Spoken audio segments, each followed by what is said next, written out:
What's going on, everybody? Happy Monday. Exciting weekend of week 0 college football happened. The last weekend in NFL preseason happened. Roster cuts this week. NBA news, more FIBA going on, MLB. And we got actual week 1 of college football coming up this weekend. This is your Sports Digest. I'm your host, Alex McNinch.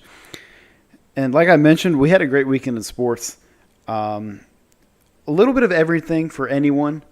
Throughout the entirety of sports, I guess, we had baseball going on, some exciting stuff in baseball. Basketball, FIBA World Cup started this weekend. College football, professional football, literally anything you can want. There was something going on this weekend. There's MMA. This was a great weekend for sports, and it's just only going to get better from here as we get later into the fall, where postseason starts for baseball. NFL is fully underway. Same with college. NBA and NHL kick back up. Things are starting to turn the corner here, and a really good time in sports when it gets into the fall and winter months. But kind of recapping over the weekend, some of the major points to talk about revolve around the football world. We'll kind of quickly go over the NFL, just because I will be 100% honest with you when I say that I was not tapped into the NFL as much this weekend compared to college games. A couple of games happened on Friday. The Lions beat the Panthers. The Titans beat the Patriots. The Chargers beat the 49ers. I don't really know. Bryce Young threw his first touchdown. That's all I know.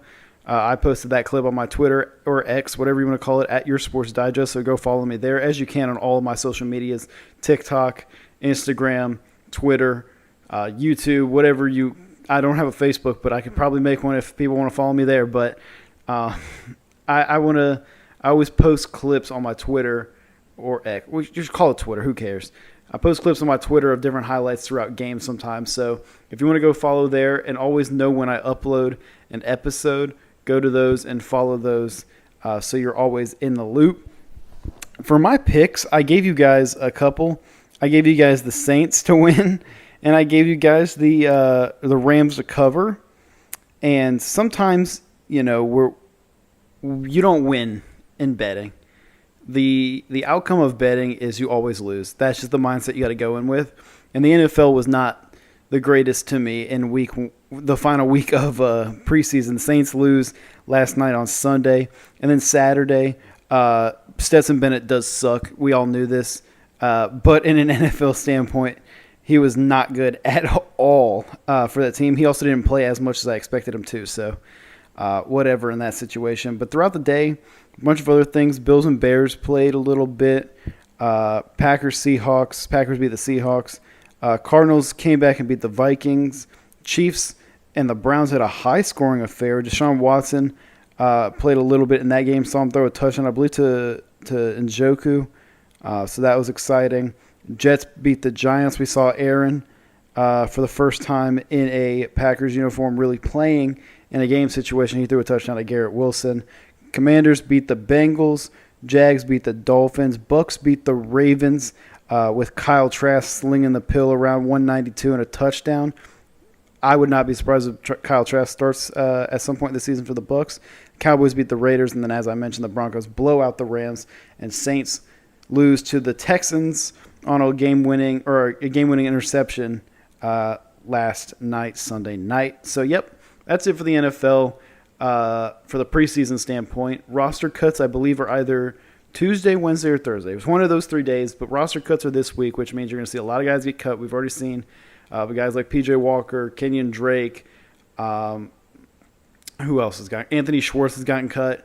A bunch of guys are going to start getting cut. They're going to be these fringe borderline veteran players that get cut and are looking for new homes here at the end of preseason going into week 1, which starts next Thursday, not this upcoming Thursday, but the following Thursday, I believe the 7th, where we kick off the Lions and the Chiefs on Thursday Night Football on NBC, where the Chiefs unveil their championship banner.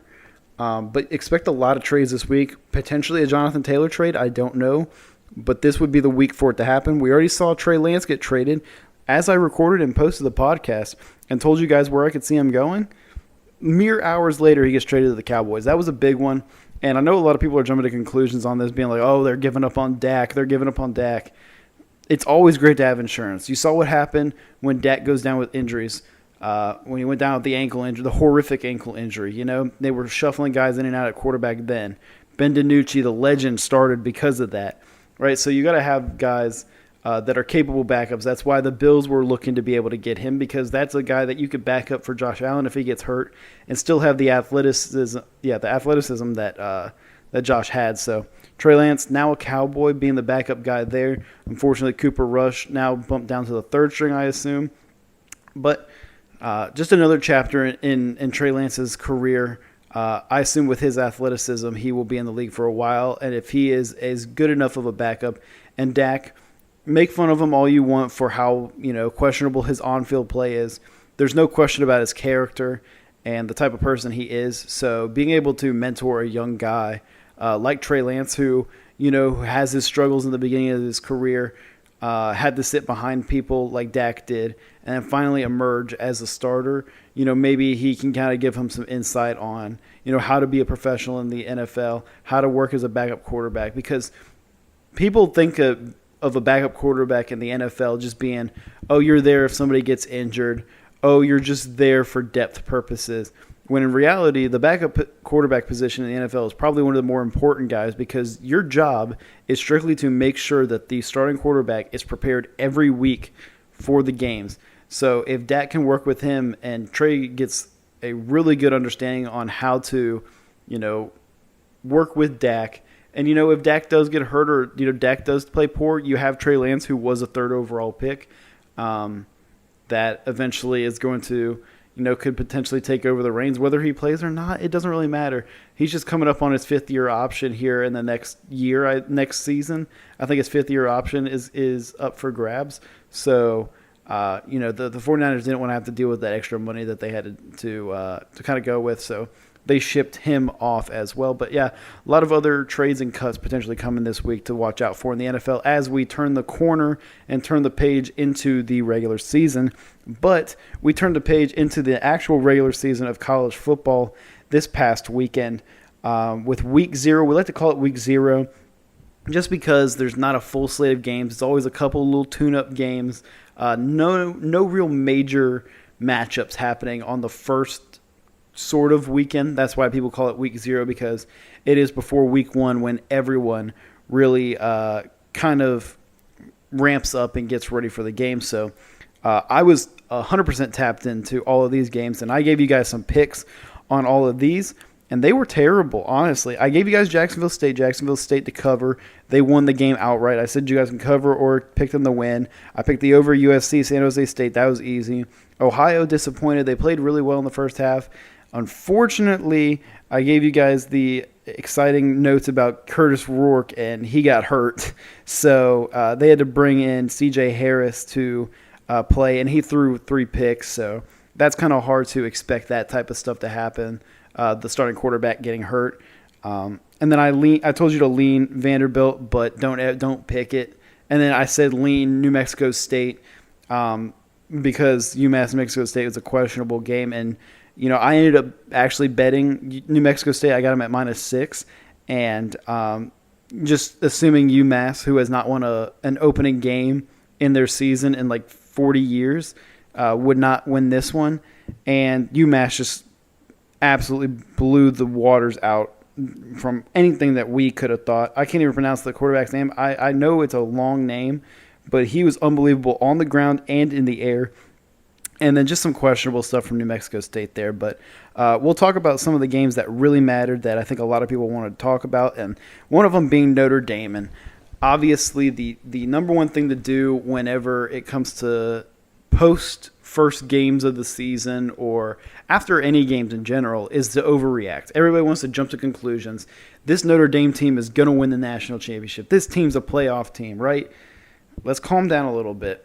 As someone who is a member of the Navy family, Navy is not good, right? So first year, their new head coach, still trying to get in the system. They had to fly all the way over to Ireland. Sure, so did Notre Dame, but obviously Notre Dame is a much better team than Navy. But that's not saying that Notre Dame did not look impressive, because we all know how good Sam Hartman is, but it was all questions about, how is he going to fit into a non-RPO style offense, a little bit more of an offensive or an NFL style in the offensive sense. And he looked really good. He was doing his thing that he normally does. 251 yards and 4 touchdowns, 19 for 23. Your typical Sam Hartman efficient passing. And Audric Estime, a lot of people going into the season were talking about how, it's the Sam Hartman show, but Estime is really good too. 95 yards on 16 carries for a touchdown. He looked really good. And then we talked about this guy a few weeks ago when noting some of the freshmen that are important for this season for some of these schools. And that's Jaden Greathouse, a true freshman wide receiver for Notre Dame. 3 catches, 68 yards, 2 touchdowns. So really good good game for him as well. It's looking like Sam Hartman is getting comfortable. Obviously, this is not too big of a test for Notre Dame, but we'll start to see in the next coming weeks on the teams they'll start to play, maybe getting a little bit more. They play North Carolina State, I believe, in a couple weeks, and then shortly after that, I believe they play Ohio State. So we're still starting to get some tests, and then they obviously got to play other teams like Clemson and this other team that played on Saturday night that we got to talk about a little bit, and that's USC. They're coming into the season ranked 6th. I believe they are ranked around that on my top 25, which the top 25 for week 1 will end up getting changed and make adjustments after next week's games because there's only 2 ranked teams that played this week. Not really enough to move them up or down on the scale just because. But USC took on San Jose State, and I won't lie to you. At the beginning, it was a very questionable little start for USC. San Jose State came out swinging. Honestly, in the first half, they scored 14 points in the first half to USC's 21. Their quarterback for San Jose State, I think his name is Cordero, maybe. He played really well. Yeah, I just pulled up his stats. Yeah, Shavon Cordero threw for 198 yards and 3 touchdowns. That's really impressive for San Jose State, but I think the real question is we got to talk about the USC defense. And sure it's the first game. You don't want to jump to conclusions. Obviously, I just mentioned about overreacting to a bunch of these things. Do we want to overreact to USC right now?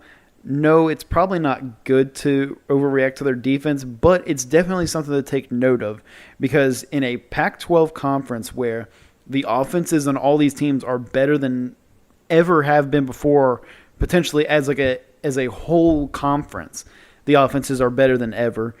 You're going to need some defense. And if you're going to be one of those teams that are considered for a playoff spot or the Pac-12 championship game, you got to have some defense. Obviously, we know what Caleb Williams can do. 278, 4 touchdowns, 18 for 25 throwing. He's the reigning Heisman Trophy winner. We know what he can do.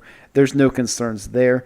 Some other guys to note, Marshawn Lloyd, the new transfer from South Carolina, had 42 yards. Their other running back, Austin Jones, a senior, had 54 yards and 2 touchdowns.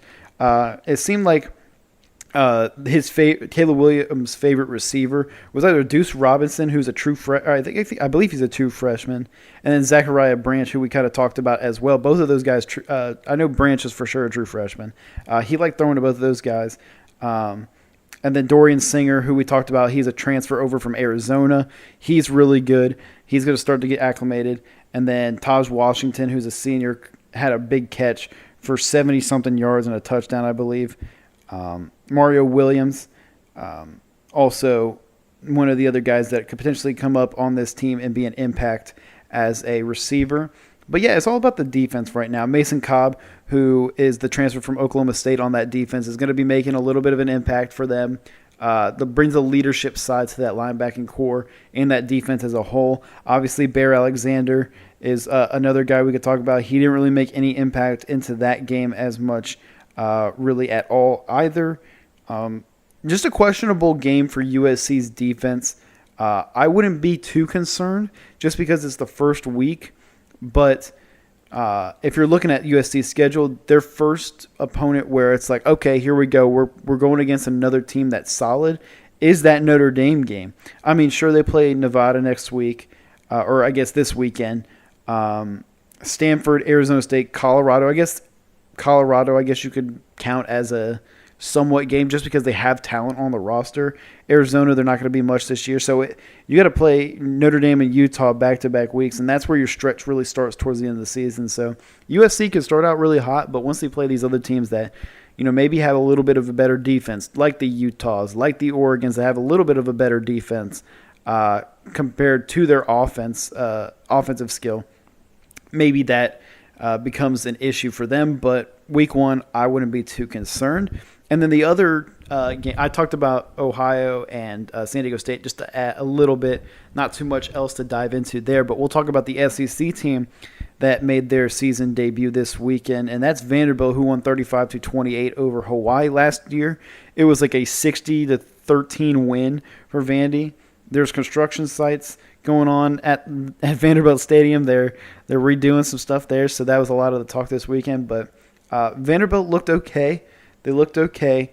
Hawaii's quarterback was throwing it. Braden Schrager is his name. 351, 3 touchdowns. Don't look at the 2 picks, but he was slinging the ball around the field. They had 2 guys. I think 2 guys caught for over 100 yards on their team. I know one of them for sure did, and his last name is like Ashlock. I don't know if he's a true freshman or a redshirt freshman. I remember he was a freshman, but he had 7 catches for 127 yards and a touchdown. And then Stephen McBride, he's a senior. He had 7 catches for 98 yards and 2 touchdowns. So, hey, I mean, that team was they were showing some promise on that side of the ball, throwing the thing around. I believe their head coach's first year there as well. I don't take my word for it. I have some feeling that I think that that's a case, but I might be completely wrong, so don't take my word for that. If not, it's a second-year head coach or something. And then for Vandy's side, A.J. Swan is their starting quarterback. We all know that after some transfers left the program. He was for sure the number one guy. 19 for 31, 258, and 3 touchdowns. I'd hope you do that against Hawaii's team. Some of the guys to look at: receiver Jaden McGowan, 6 catches for 72 yards, and then Will Shepard, who's a senior, who was really solid for them last year, 6 catches for 68 yards and 2 touchdowns. On their defense, shout out to DeRicky Wright, their senior safety, got both of the picks in that game and forced a fumble as well. So that was that's really cool for them. Let's see. I think they had a kickoff return as well. Jaden McGowan got a kickoff return as well. So, I mean, you're playing Hawaii here week one. Obviously, I hope you're playing well. They get a little bit easier of a game against Alabama A&M next week, and then they're straight into it against Wake Forest, and you're playing your SEC schedule pretty much after that. So, Vandy looked okay. They had a bigger lead earlier on. I think they kind of let Hawaii crawl right back into it, kind of let off the brakes a little bit. And you can't really do that in college football because once you let off the brakes, it's hard to push back down on the gas pedal, honestly. It's kind of the same thing in basketball. We use the analogy all the time. Once you check out of the game, you're up by enough, and you check out of the game and the other team starts making a run, it's really hard to check yourself back into the game and play harder and stop that run. That's why you see a lot of people come back from massive deficits, because once they let off of the gas pedal, the other team accelerates, and now you're like, oh shoot, I gotta go again. I gotta go. You're on cruise control the whole time. It's hard to turn that thing off. But so that's kind of what happened with Vandy. Anyways, that was the first week 0 of college football. We got some exciting games coming up this weekend, obviously, and it all kicks off on Thursday. We'll kind of note some of these games here right now, and I'll do some picks as well if I have any, because we won't have an episode until Friday where I'll give you the live reaction, because the most important game for me personally is on Thursday, and that'll be Florida taking on Utah. And a lot of questions going into this game about Utah. What's going to happen with them and their program, with Cam Rising looking like he's not going to be able to start. I don't really know if they're going to say anything until the day of or the day before. It's tough. He tore his ACL against Penn State in the Rose Bowl last year. They're kind of keeping it quiet, but I wouldn't be surprised if Rising does not play at all. They're saying he's a game-time decision. Rising also says we'll see what happens when it comes down to it, and he doesn't know yet. And and he's just preparing to play, but we don't know if that's going to be the case or not. Billy Napier came out and said that we're preparing for all different situations. Says we got some good film on Cam Rising from last year playing against him at Florida, but also are prepared for if he is not playing and the guys around him to make sure that they are prepared for any situation whatsoever. So Florida, you're kind of looking at their side. You want to look at a couple things with them. Obviously, they lost Justice Boone, one of their edge rushers. But a lot of the guys are coming in healthy. Offensive line is going to be starting to get up and healthy again. Man, I don't want to pick this game. I'm not betting on this game. My rule is I don't bet on my teams. That's just my rule around here. So I'm not betting on my teams at all. I'm not even giving you a lean on who to pick. I'll let you decide on who you want to. Utah's ranked 14th in the country in the AP poll. Florida unranked got a lot of votes in the coaches poll. I think it's questionable. You got to see what you got with Graham Mertz first, right? There's a lot of question on how he's going to be. Is Max Brown potentially available to be the next guy up if Graham's not doing well? Obviously, it's going to be a run-heavy offense with the two backs in Montreal Johnson and Trevor Etienne, obviously brother of Travis Etienne of the Jacksonville Jaguars, formerly of Clemson. It's going to be a run-heavy offense. I think the big key of this game, I'm not too worried about the offense because we can run the ball really, really, really well, and we ran the ball really well against them last year. The question is going to be defense. Last year, they ran up and down the field on us, not just running figuratively, but literally were running up and down the field on us. They were chucking it down, obviously, to Dalton Kincaid and Keith. Keith is still there. Kincaid, obviously, first-round pick to the Buffalo Bills, going to be a big part of their offense, but they still got guys on that team that can help out. I believe they got Micah Pittman from Florida State, formerly of Oregon as well, brother of Michael Pittman on the Colts. It should be interesting. The defense is the big key. New defensive coordinator, Austin Armstrong, coming over from my Southern Miss Golden Eagles, obviously. He was our defensive coordinator last year, hired on at Alabama as a defensive analyst and linebackers coach. And then Florida said, hey, no, Nick, you're not going to do that to us. We're going to take him. So you don't groom the next great defensive coordinator. We got him over here. I liked what he did here at Southern Miss. Granted, it's Southern Miss compared to Florida, SEC to Sun Belt. A little bit of a difference if you don't know.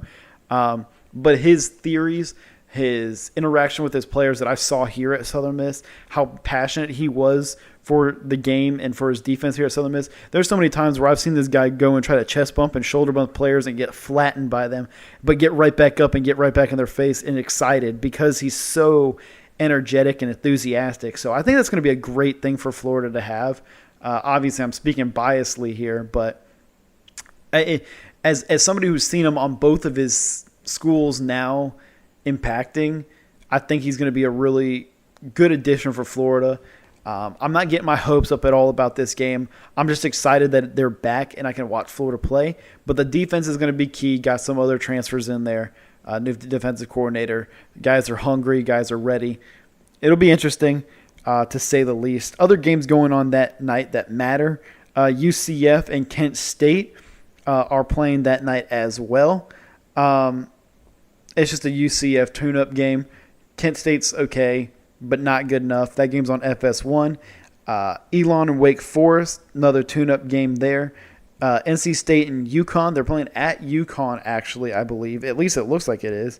Yeah, they're playing at UConn, so NC State going on the road for this one. They're 15-point favorites on the road. No thank you. I'm going to stay away.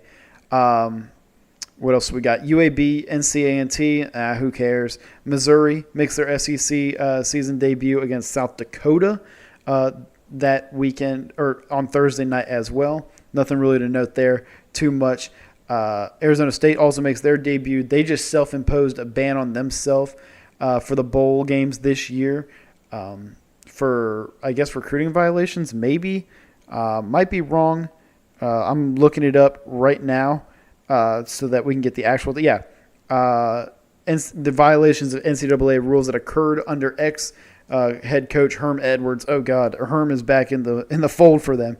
Anyways, they imposed a ban there, but Kenny Dillingham, obviously first-year head coach, who knows what they're going to go on there. Jaden Rashada going to be making his debut the same night that Florida is also playing, so that's kind of funny. But the game outside of Florida-Utah, that is the other game to watch. It's going on at the same time on Fox. By the way, that Florida-Utah game is on ESPN. Nebraska and Minnesota. We had a Big Ten battle to open up the season right now. And obviously, P.J. Fleck, head coach at Minnesota, has been there for a while. Row the boat. Minnesota's got some other wild stuff going on within their program that's kind of behind the scenes as well. They have their quarterback, Ethan Kaliakmanis. He's a sophomore. Was okay last year. Didn't really play as much until towards the end of the season.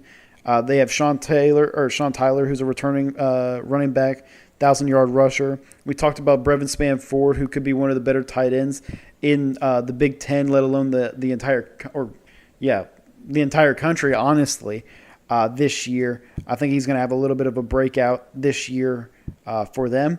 And then you go over to Nebraska's side, coming in with a new head coach in Matt Rule, formerly the head coach of the Carolina Panthers in the NFL and was the former coach at Baylor prior to taking that NFL job. They bring in a new quarterback in Jeff Sims, who was at Georgia Tech. Super athletic guy. Threw for 1,000 yards last year, didn't play as much. Gabe Ervin, another guy they have on this team that's going to be their starting running back. But they also got some good receivers. Billy Kemp, the fourth, who's solid. Alex Bullock, who's going to make some impacts here quickly. And Isaiah Garcia Castaneda, who is really solid as well. They're still waiting on to see if Eric Gilbert can get cleared or not within the waiver because he's transferred 550 times to all the schools within the same conference. So now he's finally going out of conference, and we'll see what happens there. But it's going to be an interesting game. It's going to be a fun game. Good to see that there's going to be a Big Ten game on opening night. I would lead Nebraska +7 here. If you can get them at +7, that would be a really good bet. I think if you get a touchdown to cover with, maybe their guys are going to be excited to play under Matt Rule for the first time. NFL head coaching, getting back into college. He was a great college coach. So I could see Nebraska really showing out this game with some of the questions going on with Minnesota there at quarterback and some of their other weapon questions, because we know that that Minnesota's defense is always going to be somewhat solid no matter what. Games on Friday and Saturday and Sunday and Monday coming up this Labor Day weekend. We'll all talk about on Friday when we do Alex's picks. We'll be giving out picks about all of these games that I think that are worth your time. We'll talk about all of those when it comes down to it. But that's going to be it for football, college football, NFL. Nothing else to really note there. Quickly tapping into the MLB market. Kind of standings watching here. For the first time this season, the Seattle Mariners have taken the division lead in the AL West. The Rangers and Astros now in the wild card picture, but all within like a game and a half or a half a game within each other. Big series for the Astros this week. They come to Boston after having a 4-game series at home against Boston. They got to go to Boston and play there. Speaking of the Boston Red Sox, 69-62 right now, 4.5 back from a wild card spot. The last place team in the wild card right now are the Astros, so this is a big series for them. But it was also a big series this weekend for them as well, where they took on the Dodgers. Mookie Betts made his return to Fenway Park for the first time since 2019. That was an emotional night for me. It was a tough one to watch because Mookie was my guy. Mookie was always my guy. He still is my guy. So that kind of sucked to see him kind of actually be back at Fenway Park playing there, but not in a Red Sox uniform. Just didn't feel right, Like I've seen him play for the Dodgers for so long now, and I got so used to it. But it's once he stepped back on that field into that batter's box, and I saw him standing in right field by the bullpens, and I was just like, it doesn't feel right. J.D. Martinez and Joe Kelly did not make the trip, so they couldn't make their return. Kike Hernandez, who was just traded at the trade deadline, made his return. He played in center field where he should have been playing the entire season. Instead, we stuck him at shortstop. He killed us a couple times, especially in Game 1. We had a 3-0 lead. I think he had the base hit in the 4th to tie the game back up. Obviously, that was inevitable. Mookie hitting a home run was inevitable. Of course, he cleared the monster on it. And Ryan Brazier made his return to the Red Sox. We DFA'd him, I believe, earlier this year. It doesn't even seem like it was early this year. It seemed like last week or a year ago. Honestly, nothing in between. He sucked for us, had like a 6 ERA. And, of course, he's throwing a sub-2 with the Dodgers and punches out the side pretty much against us on Sunday. So that's great to see that the Dodgers are cheating once again with how good people are getting. But the big thing to talk about that weekend was Mookie returning to Fenway and how much coverage it got and how much the Red Sox organization got flamed for how they handled it. But Alex Verdugo, who was the main piece in that trade, hit a leadoff home run in 2 of the 3 games this weekend. So Red Sox took 1 of 3 there. Kind of noting on the other teams, big series this week with the Cubs and the Brewers. Cubs still vying for that division lead. I believe they play 3 games, maybe? Yeah, 3 games. And then they got to go. The Cubs got to go play in the Reds after, who are also trying to get back into that wild card spot there as well. That was it for the MLB. Big series this week. Oh, and then there was a brawl going on with, or not brawl, but a benches clearing situation with the Yankees and the Rays. Yankees are just salty that they're terrible this year. But the other thing we could talk about here is the FIBA World Cup basketball is going on, and if you're like me and love basketball, you definitely woke up at 7:30 on Friday or on Saturday and Monday morning, like I 100% did, because I am a psychopath and just love basketball. So I woke up on Saturday morning and watched them play. Oh my gosh, who they played? New Zealand, I think. Yeah. All these things just blend together. Yeah, they woke up on Saturday morning, played New Zealand. They won that game 99-72. Paulo Banchero was phenomenal in that game, despite everybody telling you that Austin Reeves was the reason the Team USA won. Austin Reeves played well. All right, let's talk about. Let's have a real conversation here. Let's have a real basketball conversation. Austin Reeves is a very solid player. I know a lot of people might hate on him because he's white. For the culture, I get it. It's understandable, right? And I am not the biggest Austin Reeves fan either. I think there's something about the Lakers role player or a LeBron role player that everyone hypes up because they have one good series or one good stretch of games, right? Austin Reeves is a very solid basketball player, right? I liked him at Oklahoma when he was playing there. I thought he was very solid. He won me some bets back in the day. So I think Austin Reeves is actually a solid basketball player. You watch him play, he's much more skilled and much more talented than maybe, some of the other guys that LeBron has played with that get this kind of hype. But to say that Austin Reeves' 12 points and 6 assists were the reason that Team USA won is ridiculous. He was a part of that bench unit that got the team going. Tyrese Halliburton was fantastic defensively and set up the offense, understood his role every single time he came down the court and slowed it down, which set up Austin Reeves to get in those dink and dunk passes or those dribble drive kickouts. But it was also Paulo Banchero, who was playing much stronger than he ever did this past year against the Magic. I watched him this morning. It looked like his jump shot has changed just a tad.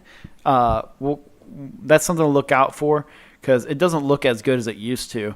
But maybe that was just this game and it accidentally came out his hand wrong. But if it is, he changed his jump shot because last year there was a stretch where he was shooting 20-something% from 3, and it was like, all right, Paulo, what are we doing here, man? You're supposed to be a good enough 3-point shooter. I guess he's just trying to tweak and work with things. As a sophomore, you're going to eventually go through these types of struggles. We see everybody go through it. But he was a force to be reckoned with in that game, both on the offensive and defensive end. He was one of the real reasons that we were able to capitalize and beat New Zealand there because the offense from the starters was not very good. Jaren Jackson Jr. fouled out. What's new with him in that sense? So shout out to the bench for Team USA. Holding it down there for that one. But then this morning I woke up and watched Team USA take on Greece. This is the second time they played Greece. They played Greece in the the little warm-up games. I don't even know, exhibitions, I guess, prior to the rounds or the group stages starting. They won this game 109-81. They started out a little slow because Greece's center, Georgios Papagiannis, who formerly, I believe, played for the Kings, if I'm not mistaken. He played in the NBA. He was a former first-round pick, I believe. he was just shooting everything. I've never seen this guy take a jump shot in my life. And Jaren is just standing there, just putting his hand up, and he's shooting over him. And Jaren's just like, I don't know what to do. Steve Kerr looked at him and just goes, I don't know what you're supposed to do either, bud. There's nothing else you can really do about it. But Jalen Brunson came out firing. Anthony Edwards came out really, really slow. Mikal Bridges came out firing. Jaren Jackson Jr. looking so much better. Got a nice little hook shot and a three to fall. Had a sequence where he got a block. Then the Team USA came down the court, turned it over. Jaren Jackson Jr. chased down Black on Thanasis onto the Kumpo, pinned that shit against the glass. He looked really good. The bench unit slowed down a little bit for their production. It didn't look as good. They were foul hunting a lot, I think. Paulo played okay. Austin Reeves played solid. He got a lot of his run in points because of the blowout. He got to stay on the court a little bit more. And I'll tell you this. If you listen to when I talked about this team and kind of the rotations back at the start of the exhibition rounds when we played Spain and all those other teams that were really good, I gave Steve Kerr a lot of crap for his rotations and some of the players he used at certain times. I don't know if he listens to this podcast or not, because I was the biggest proprietor for saying Josh Hart needs to be on the court, because his impact defensively and his ability to guard and rebound for his size and his position is way more valuable than what a Cam Johnson can do, what a Bobby Portis can do for you, or even like what some of these other guys, like sometimes Brandon Ingram just kind of walks around on the court out there. You got to let one of these other guys come in here and take over and do their thing. And in the group stages, he's played Josh Hart both times. And Josh Hart has been an incredible impact for this team. He's like 6'4", 6'5".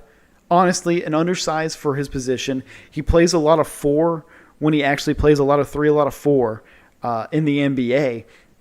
But he can rebound really, really well, which in this league, when you're already kind of undersized a little bit with Jaren as your number one guy playing center rebounding.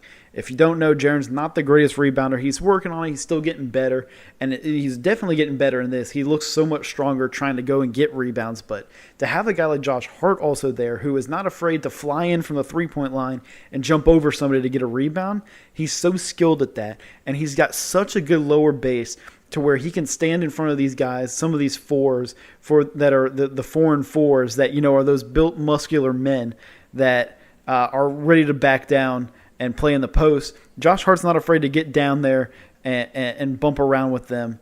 That whole 15-second span sounded terrible, but trust me, Josh Hart is an impact for this team. So shout out to Steve Kerr if you listen to this. Don't shout out really, because your rotations still suck. They do hockey line substitutions where they play all 5 guys, and then, hey, all 5 of you sit down. We're putting 5 more back out there, and then they play for 8 minutes, and then we'll put all 5 back out there. All 5 come sit down. That's not how basketball works, Steve. I know you don't know how to coach because you had some of the greatest players of all time on your team, and you just kind of have to sit back and put your hands on your head and just watch it happen. But, you're supposed to have some substitutions. You're not stupid. Make some of these substitutions. Make it make sense. If you're subbing Jaren out, put Josh Hart and Paulo in, right? And then take out Brandon Ingram. If you're going to take out Jalen Brunson and put in Tyrese Halliburton, put in somebody else that can shoot in there with them. Sure, keep Anthony Edwards in there when he's there so you can have another shooter, even though he was kind of questionable in the first half. Keep a Mikal Bridges out there that can shoot with him. Cam Johnson, put Cam Johnson in there if you want to keep him in there. Put Austin Reeves in there. I know it's undersized, but to put him in there, just some of the questions that I have whenever we get into more of the competition that we're going to play, because we play again on Wednesday morning at 3 in the morning. I mean, if you're going to ask me, am I going to be up for that? Not a shot in the world I'm going to be up at 3 in the morning when I have class that day. I'll be honest with you, but I'll record it. And if I'm up at 7, I'll watch the game through. We played Jordan, Rondé Hollis-Jefferson, who plays for Jordan. This is the country, not Michael. I had somebody in my class today said, "You mean like Michael?" No, you stupid idiots. The FIBA World Cup. We're talking about a country, you dumbass. Anyways, moving on. Rondé Hollis-Jefferson had 40 points today for Jordan, and Rondé Hollis-Jefferson was an average NBA player. So watch out. It's these random NBA players that be playing the absolute best when they're on their national teams, and it's cool to see people care about that. And somebody who doesn't care, obviously Rudy Gobert, because France got eliminated. Hey, we'll be seeing you. That's going to be it for me. There's no real picks. I gave you the pick, and it was Nebraska. That's about it I got for you. There's nothing else really to talk about. If there's anything else that pops up, we'll talk about it. With that being said, I will be back to talk to you guys on Friday. I'm either going to be super depressed or super overreactive and happy that Florida gets a win. We'll see how it goes, but we'll break it all down on Friday, as well as all the picks to come for this Labor Day weekend. Enjoy your guys' week. I'll be back with you guys on Friday. I'm Alex McNinch, and you got your Sports Digest.